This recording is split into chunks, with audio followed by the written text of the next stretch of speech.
Hi friends, நம்ம கத்திரிக்காய் gravy ready பண்ணிக்கலாம். ஒரு குழிக்கரண்டி ஆயில் ஆட் பண்ணிக்கோங்க. பாக்ஸா கட் பண்ணி எடுத்து வச்சிருக்க கத்திரிக்காய் வந்து எண்ணெயிலே நல்லா வதக்கி எடுத்துக்கோங்க. இப்போ நல்லா வதங்கிருச்சு. நம்ம பிளேட்டுக்கு ட்ரான்ஸ்ஃபர் பண்ணிக்கலாம். இத கிரேவி ரெடி பண்ண ஆயில் ஆட் பண்ணிக்கோங்க. 1/4 டீஸ்பூன் கடுகு, 1/4 டீஸ்பூன் உளுத்தம் பருப்பு, 1 டீஸ்பூன் கடலைப்பருப்பு ஆட் பண்ணிக்கோங்க. இது வெடிச்சோனே கொஞ்சம் கருவேப்பிலை ஆட் பண்ணிக்கோங்க. ஒரு பெரிய வெங்காயம் பொடியை கட் பண்ணி ஆட் பண்ணிக்கோங்க. நெக்ஸ்ட் வந்து ஒரு தக்காளி ஆட் பண்ணிக்கோங்க. தக்காளி வெங்காயம் வாங்கினோடனே 1/4 டீஸ்பூன் மஞ்சத்தூள், 1/2 டீஸ்பூன் மிளகாத்தூள், 1 டீஸ்பூன் கறி மசாலா ஆட் பண்ணி மிக்ஸ் பண்ணிக்கோங்க. ஸோ நம்ம வதக்கி எடுத்து வச்சிருக்கிற கத்திரிக்காய் வந்து ஆட் பண்ணிக்கலாம்.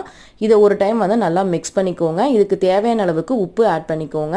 இதையும் நல்லா மிக்ஸ் பண்ணிவிட்டு ஒரு 1/2 டம்ளர் தண்ணி ஆட் பண்ணிக்கோங்க. மிக்ஸ் பண்ணிவிட்டு நம்ம மூடி போட்டு ஒரு 10 நிமிஷம் வெயிட் பண்ணலாம். 10 நிமிஷம் கழிச்சு ஓப்பன் பண்ணி பார்க்கலாம். கத்திரிக்காய் கிரேவி நமக்கு ரெடி ஆயிருச்சு. இந்த கிரேவி கூட செய்ய தெரியாத இருப்பாங்களா அப்படின்னு இருக்கிற சொல்கிற கமெண்ட்டுக்கு இது நான் பிகினர்ஸுக்காக நான் ரெடி பண்ண வீடியோ. ஃப்ரெண்ட்ஸ், இந்த வீடியோ பிடிச்சதா லைக் பண்ணுங்கள். தேங்க்யூ.